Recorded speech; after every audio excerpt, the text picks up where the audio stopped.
जय हिंद दोस्तों। सबसे पहले happy new year to everyone. स्वागत है आपका एक और वीडियो में। अगर आपने हमारी शॉर्ट वीडियो देखी थी तो आपको पता होगा कि हम 2026 को एक फ्रेश स्टार्ट के तौर पर कैसे देख सकते हैं। आज मैं उसी टॉपिक पर थोड़ी और गहराई में जाने वाला हूँ ताकि हम मिलकर समझे कि हम कैसे साथ में ग्रो कर सकते हैं। तो दोस्तों, जैसा कि आप जानते हैं कि हमारे जो 4 टॉपिक्स हैं, पहला है कम्युनिकेशन, दूसरा है टेक, तीसरा है फाइनेंस और चौथा है पर्सनल फिजिकल ग्रोथ। मैं सबसे पहले आपको ये बताना चाहूंगा कि इन चारों चीज़ों की नीड क्यों है और इन चारों पर्सपेक्टिव पर हमें ग्रो क्यों करना है, इनकी नेसेसिटी क्या है हमारी लाइफ में। तो जैसा कि आप समझ सकते हैं, सबसे पहले पॉइंट पर हम आते हैं कम्युनिकेशन। आपको लगता है कम्युनिकेशन क्या है? सिर्फ बात करना नहीं।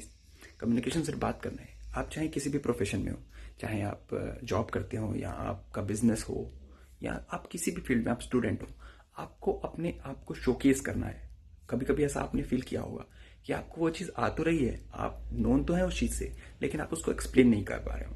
आप अपनी फीलिंग्स को दूसरों को नहीं बता पा रहे हो। एज अ बिजनेसमैन, अगर आप बिजनेसमैन हो, आप अपने प्रोडक्ट्स को शोकेस नहीं कर पा रहे हो। आप अपनी चीज जो ब्रांड की या जो आपका प्रोडक्ट है उसकी जो क्वालिटीज है आप उसको एक्सप्रेस नहीं कर पा रहे हो, जिसकी वजह से आपका जो फुल पोटेंशियल है वो फुलफिल नहीं। इसी तरीके से बात करें अगर हम जॉब प्रोफेशनल्स की, तो आपको वो चीज़ आती है, आपने वो चीज़ की है, लेकिन कभी कभी होता है ऑफिस में पॉलिटिक्स होती है। आपके जो सीनियर्स हैं, आपके जो कलीग्स हैं, वो आपके काम का क्रेडिट खा जाते हैं, या आपको जो चीज़ आ रही है आप उसे भी अपने मैनेजर को एक्सप्रेस नहीं कर पा रहे हो। अगर आप कभी कभी कॉन्फिडेंस की कमी होती है, कभी कभी लैक ऑफ कम्युनिकेशन होता है। हम कैसे बताएं?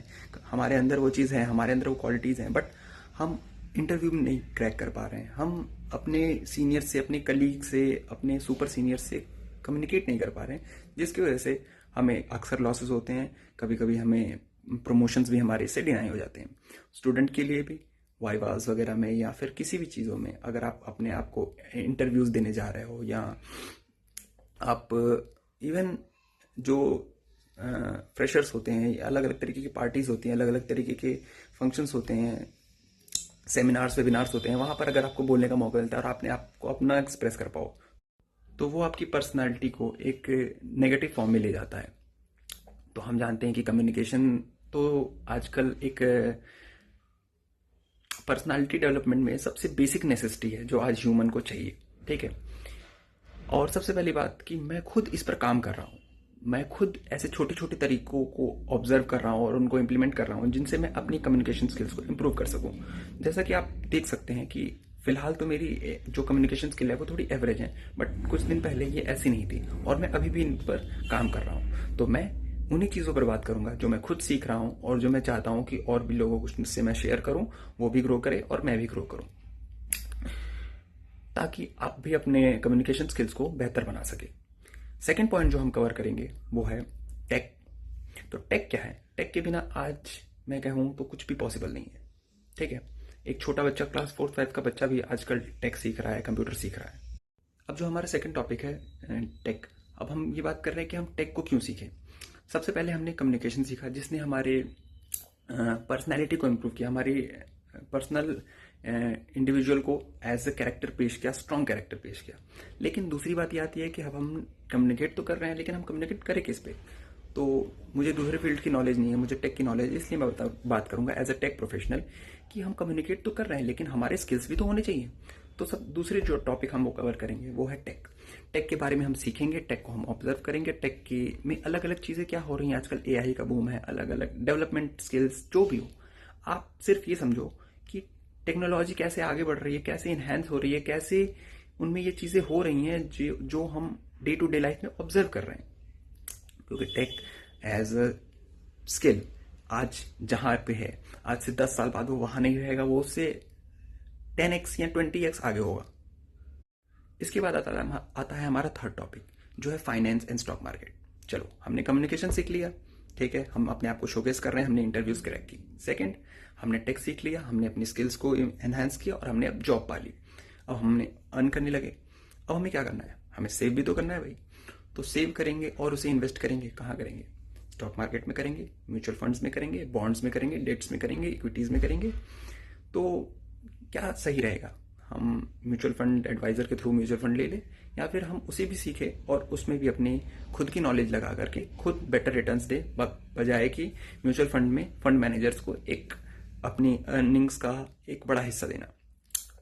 तो हाँ, जहाँ तक कि मेरी स्टॉक मार्केट की नॉलेज है, एक्चुअली मुझे 4 से 5 साल हो गए स्टॉक मार्केट को एनालाइज करते हुए। तो अगर स्टॉक मार्केट की जो भी चीज़ें हैं, अगर आपको कुछ सीखना है तो आप मुझे डायरेक्टली क्वेश्चन कर सकते हैं। इसके अलावा मैं कुछ भी ऐसी टॉपिक्स हैं जो कवर करूँगा और आपको उनमें सोचोगे कि मैं तुमसे ही स्टॉक मार्केट क्यों सीखूं। अलग अलग लोग हैं, अलग अलग बड़े बड़े प्रोफेशनल्स हैं जो स्टॉक मार्केट सिखा रहे हैं। तो मैं ये बताना चाहूँगा, देखिए, जब मेरा जो ऑडियंस बेस होना वो ये होगा, या तो वो 10th-12th में है, कॉलेज में है, या अभी उसने जॉब स्टार्ट की है। तो एज दैट व्यू मैं भी उसी व्यू में से आया हूँ। हमारी जो अर्निंग होती है वो होती है 5, 10, 15 हज़ार रुपये, 20 हज़ार रुपये, या मैक्सिमम 30 हज़ार रुपये ही होती है। इसमें लिमिटेड अर्निंग होती है और लिमिटेड ही हम स्पेंड कर पाते हैं, और लिमिटेड हमारी सेविंग होती है। और आजकल जहाँ भी आप देखोगे तो 50 हज़ार, लाख रुपए, 2 लाख रुपए, 4 लाख रुपए वो इन्वेस्ट करने के पर्सपेक्टिव से बता रहे हैं। लेकिन मैं इस पर्सपेक्टिव से बताऊंगा कि आपकी अर्निंग अगर 15, 20, 25, 50 हज़ार है तो आप उसमें से कैसे अपनी खुद एक्टिव इन्वेस्टमेंट करके आप वो चीज़ कर सकते हो। एज ऑफ नाउ मैंने अपने इक्विटी फंड्स में 30 से 40 हज़ार रुपये इन्वेस्ट करके लगभग 100% रिटर्न। तो मेरा जो एवरेज रिटर्न है हर साल का, 30 से 40 हज़ार रुपये इन्वेस्ट करके मैं हर साल लगभग 30 से 40 हज़ार रुपये ही बना लेता हूँ, मिनिमम मिनिमम। अब मैं फॉल्स प्रॉमिसेस नहीं कर रहा हूँ कि ऐसे बन ही जाएंगे, बट हाँ, अगर एक्टिव इन्वेस्टमेंट कर रहे हो, अगर आप स्विंग ट्रेड्स कर रहे हो, अगर आप आईपीओज में पैसे लगा रहे हो, या अगर आपको जहाँ मूवमेंट मिल रहा है, जैसे अभी रिसेंट में आपने सुना होगा सिल्वर बढ़ रही है, सिल्वर बढ़ रही है, सिल्वर बढ़ रही है। तो ऐसे ही अभी 2 महीने 2.5 महीने हुए मैंने सिल्वर में इन्वेस्ट किया, अपने इक्विटीज़ को निकाल दिया, क्योंकि इक्विटी में आपको पता होगा 1 साल से रिटर्न नहीं आ रहा था, नेग्लिजिबल आ रहा था। तो मैंने उसको निकाल करके सिल्वर में इन्वेस्ट किया, और सिल्वर में मात्र 2 महीने में अभी लगभग 50 से 55% का रिटर्न आ चुका है। हाँ, अभी डिप भी आया हुआ है, but I am bullish on silver, तो मैंने सिल्वर को होल्ड कर रखा है। और फिर भी मैं, क्योंकि मैंने 2 महीने से धीरे धीरे सिल्वर को लेना स्टार्ट किया था SIP के थ्रू, ETF में, तो अभी मेरे पास एक लोअर अमाउंट में, जहाँ पर रेट चल रहा है उससे लोअर अमाउंट में सिल्वर की अच्छी खासी क्वांटिटी बनी हुई है। खैर, ये तो हो गई पोर्टफोलियो के बाद, ये बात तो खत्म हो गई। अब आगे बढ़ते हैं। तो हमने कम्युनिकेशन सीख लिया, हमने अपने आप को शोकेस कर लिया। दूसरी, हमने टेक सीख ली, हमने अपने आप को स्किल भी इनहेंस कर ली। और तीसरा, हमने स्टॉक मार्केट एंड इन्वेस्टिंग सीख ली, जिससे हमने अपने पैसे को ग्रो करने के लिए इन्वेस्ट कर दिया। चौथा पॉइंट आता है जो है हमारा personal physical growth. Physical growth क्यों जरूरी है? जैसा कि आप आजकल देख रहे होंगे कि आजकल सोसाइटी में एक ऐसा एनवायरनमेंट बन गया है कि आपको आपके पहनावे से, आपके फिजिक से देख करके जज किया जाता है। तो वो तो है, लेकिन आप सोसाइटी में वैलिडेशन भी छोड़ दो। मतलब आपको वैलिडेशन नहीं चाहिए सोसाइटी में कि आप कैसे दिखते हो, बट आपको ये अंदर से होना चाहिए ना कि जैसी बॉडी मैं इमेजिन करता हूँ वैसी मेरे पास बॉडी है। आपको खुद की सेटिस्फैक्शन होनी चाहिए कि अगर मुझे बल्की रहना है तो मैं बल्की हूँ, अगर मुझे फिजिकली फिट रहना है तो मैं वैसा हूँ, जैसा मैं दिखना चाहता हूँ मैं वैसा रहूँ। और क्योंकि उससे कॉन्फिडेंस बढ़ता है, आपके अंदर ये कॉन्फिडेंस रहेगा कि हाँ, मैं अपने आप को शोकेस कर सकता हूँ। तो मेजरली ये 4 टॉपिक्स हैं जिन पर हम बात करेंगे, और इन चारों ही टॉपिक्स में से आपका फेवरेट टॉपिक कौन सा है आप ये हमें बता सकते हैं, ताकि हम उस पर ज़्यादा से ज़्यादा बात करें। आपको किस टॉपिक पर इंटरेस्ट है आप उस पर बात कर सकते हैं। आपको अगर किसी भी चीज़ के बारे में जानना है तो आप उस पर मुझसे कमेंट में बात कर सकते हैं, या हम जो कम्युनिटी बनाने की बात कर रहे हैं हम उस पर बात कर सकते हैं। आखिर में बात करेंगे हम एक कम्युनिटी के रूप में कैसे आगे बढ़ सकते हैं। यह चैनल सिर्फ मेरे बारे में नहीं है, यह हम सब के बारे में है। यहाँ पर हम एक दूसरे को सपोर्ट करेंगे, नए आइडियाज़ और प्रेरणा लेंगे, और साथ में ग्रो करेंगे। तो दोस्तों, अगर आपको यह वीडियो पसंद आई है तो कमेंट में ज़रूर बताएं कि 2026 में आप किस चीज़ पर काम करना चाहते हैं। हम सब मिलकर एक दूसरे से सीखेंगे और एक कम्युनिटी की तरह और आगे बढ़ेंगे। अगली वीडियो में मिलते हैं, तब तक के लिए टेक केयर। और 2026 की तरफ एक नई शुरुआत के लिए मैं आपको बेस्ट ऑफ लक कहना चाहूँगा। थैंक यू वेरी मच हमारी वीडियो को पूरा देखने के लिए। और अगर आपको हमारा कंटेंट पसंद आए तो प्लीज़ हमसे जुड़िए, सब्सक्राइब करिए, कमेंट करिए और लाइक करिए। और हाँ, अपनी 2026 की रिजोल्यूशन लिस्ट ज़रूर लिखिए, और हाँ, उन पर मैं आपकी हेल्प ज़रूर करूँगा, उनमें आगे बढ़ने के लिए, उन पर ग्रो करने के लिए। Thank you very much. जय हिंद, जय भारत।